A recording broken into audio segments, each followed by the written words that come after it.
Hello dear NEET aspirants, welcome back to Biology Pathways and this is day 2 of NEET preparation. So अब मैंने जो आज topic लिया है वो है हमारे पास प्लेसेंटेशन.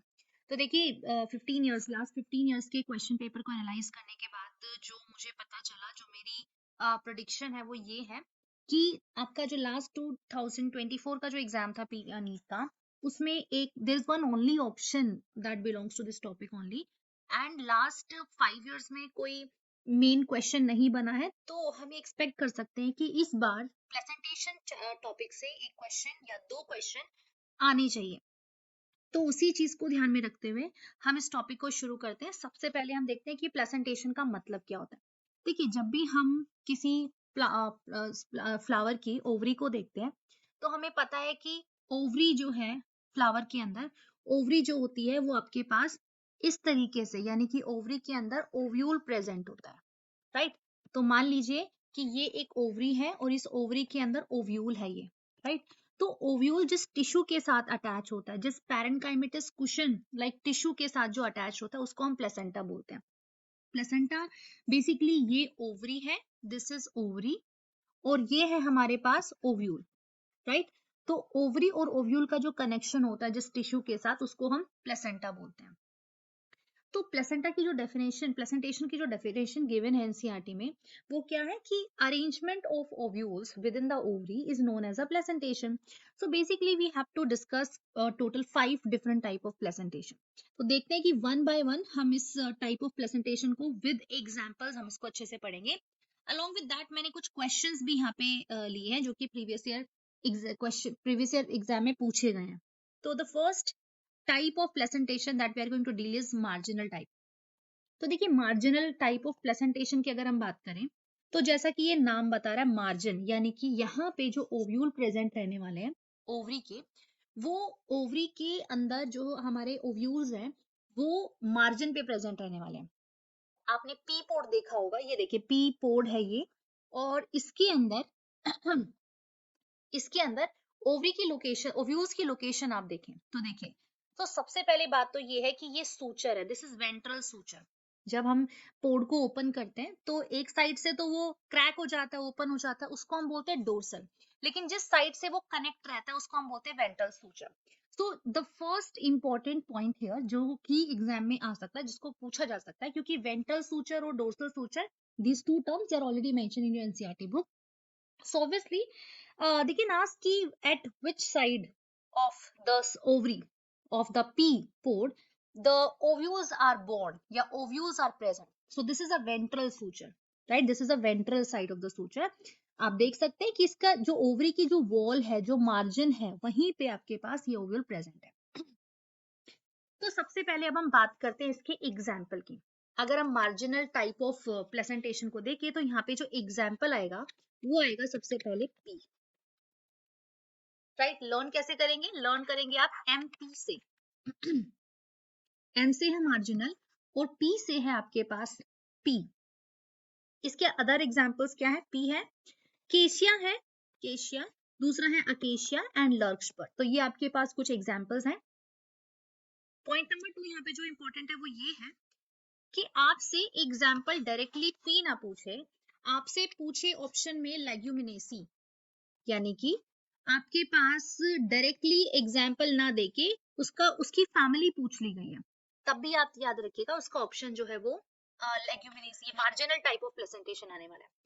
तो पॉइंट्स थोड़े डिस्कस कर लेते हैं.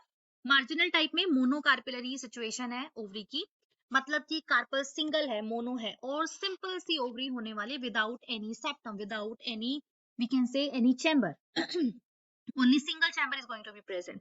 Ovules they are attached to the ovary wall. Unilocular ovary है. Locular का मतलब होता है local, locule का मतलब होता है chamber. तो there is only single chamber in which the ovules are present. Examples we have already discussed. याद रखिएगा. Example कैसे याद रखेंगे? MP से आप इसको याद रखने वाले हैं. क्लियर है? चलिए, उसके बाद हम बात करते हैं नेक्स्ट, जो कि हमारे पास नेक्स्ट एक्चुअली में यहाँ पे क्वेश्चन है. मैंने प्रीवियस ईयर का एक क्वेश्चन उठाया which is this question. Now how we can solve this question in only 20 seconds. With in 20 second आप इस क्वेश्चन को सॉल्व कर सकते हैं। कैसे? क्योंकि अभी आपने प्लेसेंटेशन पढ़ा है which is marginal type. Clear है? आपने मार्जिनल टाइप ऑफ प्लेसेंटेशन को अभी पढ़ा है। और अगर आप इस मार्जिनल टाइप को देखें तो हमने एग्जाम्पल क्या पढ़ा था? पी। ये देखिए, अब हम जो डे 1 की हमारी प्रिपरेशन थी जिसमें हमने टॉपिक उठाया था कि किस तरीके से थैलेमस के ऊपर androecium, gynoecium, calyx, corolla located होते हैं, how they are present. So हमने पढ़ा था कुछ hypogynous, type flower, perigynous and epigynous. तो पेरीगाइनस फ्लावर देखिए, पेरीगाइनस के एग्जांपल कैसे मैंने याद कराए थे आपको? पी से याद कराया था, पी अल्फाबेट से। क्या थे पी अल्फाबेट से? सबसे पहला था peach, then plum and last was rose. Right? इस तरीके से आपने 3 एग्जांपल याद किए थे। तो देखिए पेरीगाइनस फ्लावर का एग्जांपल क्या हो गया है? रोज हो गया। जो मैंगो है, mango drupe type of fruit होता है। And in cotton there is a twisted type of aestivation. Aestivation का टॉपिक भी मैं जल्दी लेके आऊंगी ताकि हम उस टॉपिक को भी फटाफट से कवर कर ले। बॉटनी का इस चैप्टर को, morphology of the flowering plant के ऑलमोस्ट हम इंपॉर्टेंट टॉपिक्स को जल्दी से कवर अप कर लेंगे। तो ये है आपके पास, this question is clear to you. अब इसी बेसिस पे सिर्फ आप एक ऑप्शन की वजह से, मतलब एक अगर आपको पॉइंट भी पता है तो आपको पता है कि आपका मार्जिनल का यानी कि बी का ऑप्शन जो है वो 4 है, तो बी का ऑप्शन 4 इसी में है। तो this is going to be the correct answer. आपके 4 मार्क्स जो है यहाँ पे आपने कंफर्म कर लिए। ठीक है? ओके, नाउ नेक्स्ट क्वेश्चन है आपके पास, let's erase this. Okay, next question है, next type of presentation is axile type. चलिए एक्साइल टाइप ऑफ प्रेजेंटेशन को भी हम अच्छे से पढ़ लेते हैं। देखिए एक्साइल के सबसे पहले हम देखेंगे किस तरीके से आप इसके एग्जांपल्स को लर्न करने वाले। अगर आप एग्जांपल को लर्न करेंगे तो आप देखना, सबसे पहले जो एक्साइल है ना उसमें व्हील जैसी अपीयरेंस आने वाली है। व्हील जैसी, आप देखते हैं ना व्हील इसी तरीके से होता है, राइट? तो यहाँ पे भी कुछ ऐसा ही, ये आपकी ओवरी की वॉल है, दिस इज ओवरी वॉल जिसको हम बोलते हैं पेरिकार्प, राइट? आप देखिए यहाँ पे कुछ चैम्बर्स बने हुए, ये चैम्बर की लाइन को ड्रॉ करने वाली ये जो स्ट्रक्चर्स हैं इनको हम बोलते हैं सेप्टम। क्या बोलते हैं इनको? सेप्टम बोलते हैं। और इसी के अंदर क्या प्रेजेंट होते हैं? इसी के अंदर प्रेजेंट रहते हैं आपके पास ओव्यूल्स। ये देखिए ओव्यूल्स यहाँ पे प्रेजेंट है। तो ओव्यूल्स है, ये आपके पास चैम्बर्स है जिसको हमने लोक्यूल बोला है, ये आपके पास पेरिकार्प है। एक्साइल की एग्जाम्पल को लर्न हम बहुत ही इजी तरीके से करेंगे। सबसे पहला आता है, आप लिखेंगे चटनी। चटनी क्या होती है? चटनी, च से चाइना रोज, चाइना रोज। ट से टोमेटो, राइट? नी से नींबू यानी कि लेमन। तो एक्साइल जो कि व्हील जैसी स्ट्रक्चर बनाता है, अब इसके एग्जाम्पल क्या है? China rose, tomato and lemon. ठीक है? So ovary is partitioned into chambers. Chambers they are going to be present here. Ovules their bearing column is attached to the wall of the ovary bar, the septa. तो basically यहाँ पे याद रखिएगा जो ovules हैं वो हमारे placenta के साथ अटैच है बट सेंटर में प्रेजेंट है, उस चैम्बर के अंदर प्रेजेंट है। क्लियर इतनी सी बात? चलिए आगे चलते हैं। और आगे जाने से पहले यानी कि नेक्स्ट टाइप पढ़ने से पहले एक क्वेश्चन आ जाता है पी बाई क्यू 2023 में आया हुआ है, डायरेक्ट क्वेश्चन है। तो यही एक क्वेश्चन है लास्ट 5 ईयर में जो कि पूछा गया है। तो देखिए सबसे पहले एक्साइल टाइप डायरेक्टली पूछा गया है, एग्जाम्पल आपको याद होना चाहिए। एक्साइल प्रेजेंटेशन हमने अभी डिस्कस किया है, क्या है इसके एग्जाम्पल? चटनी, राइट? तो चाइना रोज है, लेमन भी है but tomato is not there. तो आप कंफ्यूज रहेंगे कि टोमेटो नहीं है तो this option is not correct. But आप बाकी एलिमिनेशन मेथड से देखेंगे, बाकी के अदर ऑप्शंस में कोई भी दो आपके एग्जांपल ऐसे नहीं जो आपने रीड किए होंगे। तो उस पर्पज से आप देख सकते हैं कि ऑप्शन ए जो है इट इज करेक्ट। और साइड बाय साइड आप ये भी याद रखिएगा कि इसका एक और एग्जाम्पल आप पिटूनिया आप लर्न कर सकते हैं। ठीक है? चलिए अब हम इसके बाद नेक्स्ट पढ़ने वाले हैं, next third type of presentation which is parietal. Parietal की बात करें, P for parietal, P for periphery, P for parietal, P for periphery. Yes, periphery पे क्या प्रेजेंट रहने वाला है? देखिए आप, ये है हमारी ओवरी और इस ओवरी की जो वॉल है, जो पेरीफेरी है, वहीं पे हमारे ओव्यूल्स प्रेजेंट है। और ये कंडीशन तब मिलती है जब हमारी ओवरी सिन कार्पस होती है, यानी कि अगर ओवरी फ्यूज्ड है, मल्टी कार्पेलरी सिचुएशन है और फ्यूज्ड है। सिन कार्पस कब होते हैं? सिन का मतलब होता है फ्यूज्ड कंडीशन, और कोई चीजें फ्यूज तभी तो होंगी जब वो एक से ज्यादा नंबर में होंगी। तो सिन कार्पस ओवरी यानी कि हमारी कंपाउंड ओवरी होने वाली है, यहाँ पे जो लोक्यूल्स है वो सिंगल है, यानी कि एक ही चैम्बर है, यूनिलोक्यूलर कंडीशन है। बट कभी कभी ऐसा होगा कि हमें ऐसा लगेगा कि किसी फ्रूट में लोक्यूल यानी कि चैम्बर सेप्टा प्रेजेंट है, बट वो प्रेजेंट नहीं होगा। एग्जाम्पल पिक्चर देख सकते हैं, ये आर्जीमोन का डायग्राम है, इट इज आर्जीमोन। यहाँ पे देखिए, ये सारे के सारे ओव्यूल्स हैं, all these are ovules, all these are ovules। और ये जैसे ये ओव्यूल्स प्रेजेंट है ना, बिल्कुल they are actually locules in growth, इनकी डेवलपमेंट हो रही है, ग्रो कर रहे हैं, तो एक फॉल्स सेप्टम बनता है। तो यहाँ पे एक टर्म पूछा जाता है रैप्लम। तो रैप्लम क्या होता है? रैप्लम होता है फॉल्स सेप्टा को रैप्लम बोलते हैं। तो रैप्लम फॉर्मेशन कहाँ पे होता है? पेराइटल में। रैप्लम फॉर्मेशन कहाँ पे होता है? पेराइटल में रैप्लम फॉर्मेशन होता है। अब बात आती है इसकी एग्जाम्पल की। तो पेराइटल में हम जो एग्जाम्पल याद करते हैं वो होता है, इसको कैसे याद रखेंगे? मैप। इसको आप मैप से याद रखेंगे। एम, एम का मतलब होता है मस्टर्ड, राइट? एम का मतलब होता है मस्टर्ड। ए का मतलब है आर्जिनोन, इट इज आर्जिनोन, राइट? और पी मतलब पेराइटल। एक और चीज तरीके से याद कर सकते हैं, जैसे मदर होती है तो वो हमें चारों तरफ से प्रोटेक्ट करती है, ओवरऑल प्रोटेक्शन प्रोवाइड करती है।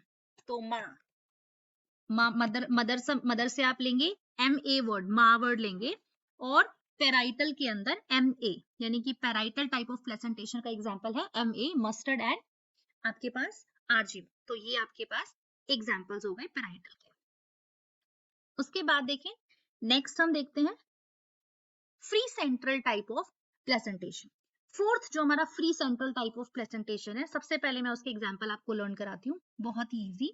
देखिए फ्री सेंट्रल यानी कि एफ सी, अगर हम फ्री सेंट्रल एफ सी की बात करें तो देखिए एफ सी का मतलब होता है फेस, और फेस सुंदर कहाँ पे होता है? फेस सुंदर होता है डीपी में, है ना? किसी की भी प्रोफाइल पिक्चर जो होती है उसमें फेस सबसे ज्यादा अच्छा होता है। तो फेस सुंदर कहाँ होता है? डीपी में। तो यानी कि फ्री सेंट्रल का एग्जांपल क्या है? डीपी। डीपी का मतलब डायंथस एंड प्राइमरोज, डी मतलब डायंथस, पी मतलब प्राइमरोज। अब फ्री सेंट्रल होता क्या है? नाम से देखिए, सेंटर के अंदर फ्रीली प्रेजेंट है ओव्यूल्स, सेंटर के अंदर फ्रीली प्रेजेंट है ओव्यूल्स। जो हमारे जो ओव्यूल का जो सेंट्रल एक्सिस होगा ना, जो सेंट्रल एक्सिस होगा वहीं पे ओव्यूल्स प्रेजेंट रहने वाले, बिल्कुल सेंटर में, and without the presence of any septa. कोई चैम्बर नहीं है यहाँ पे, ओनली यूनिलोक्युलर कंडीशन है, यानी कि सेम चैम्बर के अंदर ही बहुत सारे लोग आपके पास ओव्यूल्स प्रेजेंट है, centrally located, they are not present at the periphery. तो एग्जांपल आप इस तरीके से याद कर सकते हैं कि फेस अच्छा कहाँ दिखेगा? किसी की भी डीपी में। तो इस तरीके से देख सकते हैं। इसके अलावा जो नेक्स्ट है आपके पास, बहुत सारे स्टूडेंट्स जो है ना एक्साइल और फ्री सेंट्रल में कंफ्यूज होते हैं। तो दोनों डायग्राम में देखें, मैंने क्या बताया? एक्साइल कैसी स्ट्रक्चर होती है? एक्साइल स्ट्रक्चर होती है व्हील जैसी, व्हील जैसी। और अगर व्हील है तो वहां पे सेप्टा भी प्रेजेंट होंगी, और अगर सेप्टा प्रेजेंट है तो इसका मतलब मल्टी चैम्बर कंडीशन यानी कि मल्टी लोक्यूलर कंडीशन यहाँ पे होने वाली है। लेकिन अगर हम फ्री सेंट्रल की बात करें तो सेंटर में फ्रीली प्रेजेंट है हमारे ओव्यूल्स। तो इस तरीके से हम याद कर सकते हैं एग्जाम्पल्स भी, और क्या उनमें उनकी जो डिस्क्रिप्शन है किसी भी टाइप के प्रेजेंटेशन का, उनको भी हम अच्छे से पढ़ सकते हैं। उसके बाद हम नेक्स्ट देखते हैं the fifth type, the last one is a basal presentation. Basal presentation और भी ज्यादा इजी है। देखिए किस तरीके से, सपोज कीजिए ये हमारी ओवरी है, राइट? ओवरी के बेस में, ओवरी के बेस में एक ही ओव्यूल प्रेजेंट रहेगा, राइट? एक ही ओव्यूल प्रेजेंट रहेगा, वो भी ओवरी के बेस में। तो प्लेसेंटा जो है वो डेवलप होगा at the base of ovary, यानी कि ये जो कुशन लाइक सब्सटेंस है, जो कुशन लाइक पैरेन्काइमेटस टिश्यू है which is a placenta actually, यहाँ से ओव्यूल प्रेजेंट होगा, बट वो ओवरी की बेस में प्रेजेंट होगा। इसके एग्जाम्पल को आप कैसे याद रखेंगे? इसके एग्जाम्पल को आप याद रख सकते हैं कि आपने गोल्ड का क्या देखा है? फ्लावर देखा है, आपने गोल्ड का फ्लावर देखा है। तो फ्लावर से सनफ्लावर और गोल्ड से मारीगोल्ड हो गया। तो बेसल प्लेसेंटेशन यानी कि बेस में बैठ के आपने, आप जब बेस में गए तो वहां पे आपने गोल्ड का एक फ्लावर देखा, ठीक है, या गोल्डन फ्लावर देखा। इन दोनों से ही आपको हिंट मिल जाएगा कि बेसल प्रेजेंटेशन का एग्जाम्पल क्या होने वाला। इतनी बात समझ में आ गई आपको? ठीक है, तो ये हमारे टोटल फाइव टाइप के डिफरेंट प्रेजेंटेशन थे। अब हमें क्या करना है? हमें कुछ क्वेश्चंस को सॉल्व करना है, ठीक है? क्वेश्चन देखिए, सबसे पहले ये प्रेजेंटेशन के टाइप को हमें मैच करना है। ये हमने मैच करना। Match the presentation type column 1 with their example. तो जैसा हमने पढ़ा है, बिल्कुल आपको कोई अपने दिमाग पे इतना जोर नहीं डालना। देखिए फ्री सेंट्रल, फ्री सेंट्रल हमने कैसे याद किया था? एफसी, हमने एफसी याद किया था, और एफसी से हमने क्या पढ़ा था? डीपी, है ना? यानी कि कहाँ कहीं यहाँ पे डी डी है, यस डी है, यानी कि डी का ऑप्शन थर्ड आ जाएगा। तो डी का ऑप्शन हमारा थर्ड। तो वैसे तो हमें आंसर पता चल गया, लेकिन फिर भी हम बाकी देख लेते हैं। ओके, उसके बाद बेसल। अभी बेस में बैठ के हमको क्या मिला था? हमें मिला था एक रोज मिला था, जो कि कैसा था? गोल्ड का, राइट? एक रोज मिला था जो कि फ्लावर, सॉरी, एक फ्लावर मिला था जो कि गोल्ड का था। तो बेसल का क्या आ जाएगा? सनफ्लावर। एक्साइल तो व्हील होता है ना, एक्साइल तो व्हील होता है, और उस व्हील में क्या बनती है? चटनी बनती है, तो चाइना रोज, राइट? पेराइटल का क्या हो जाएगा? मस्टर्ड। हमने मैप से याद किया था, मैप, कि पेराइटल में मस्टर्ड एंड आर्जिम होना चाहिए। क्लियर है? तो इस तरीके से आप ये सारे एग्जांपल्स लर्न कर सकते हैं। उसके बाद देखिए नेक्स्ट है हमारे पास क्वेश्चन। ये क्वेश्चन जो है, इनके आंसर आप कमेंट सेक्शन में बताइएगा। देखिए फ्री सेंट्रल प्रेजेंटेशन कहाँ पे मिलती है? Free central, FC. एक हिंट दे रही हूँ, कमेंट सेक्शन में आपने आंसर करना है। डीपी। क्लियर है? चलिए next question is axile presentation. Axile presentation, wheel बन रहा है, व्हील से क्या बनेगी? चटनी बनेगी, राइट? लेमन, चटनी, नी से नींबू यानी कि lemon. Next question is presentation in tomato and lemon, again axile, right? Next is question number 7, unilocular ovary. Yes, ये कहाँ पे प्रेजेंट थी? ये बेसल में प्रेजेंट थी, क्योंकि हमारी जो सिंगल ओवरी होती है, बेस में वहीं पे ओव्यूल प्रेजेंट था, और वो एक ही ओव्यूल होता है। देखिए ये याद रखिएगा, किसी भी ओवरी के अंदर एक से ज्यादा प्लेसेंटेशन हो सकती है, एक से ज्यादा प्लेसेंटा प्रेजेंट हो सकते हैं, लेकिन बेसल टाइप में सिंगल ओव्यूल ही प्रेजेंट होगा, यानी कि सिंगल प्लेसेंटा ही प्रेजेंट रहने वाला है। तो this is the answer of this question. तो आई होप कि आपको ये सारे के सारे क्वेश्चंस जो भी हमने डिस्कस किए, ये आपको हेल्प करेंगे अपने आपके इस पर्टिकुलर टॉपिक के कॉन्सेप्ट को क्लियर करने के लिए, और इस तरीके की वीडियो आपके पास आती रहेंगी। अब इस वीडियो को शेयर कीजिए, चैनल को सब्सक्राइब कीजिए, अपने फ्रेंड्स के साथ शेयर कीजिए, ताकि इस तरीके की वीडियो आपके पास डेली आती रहे। Thank you so much.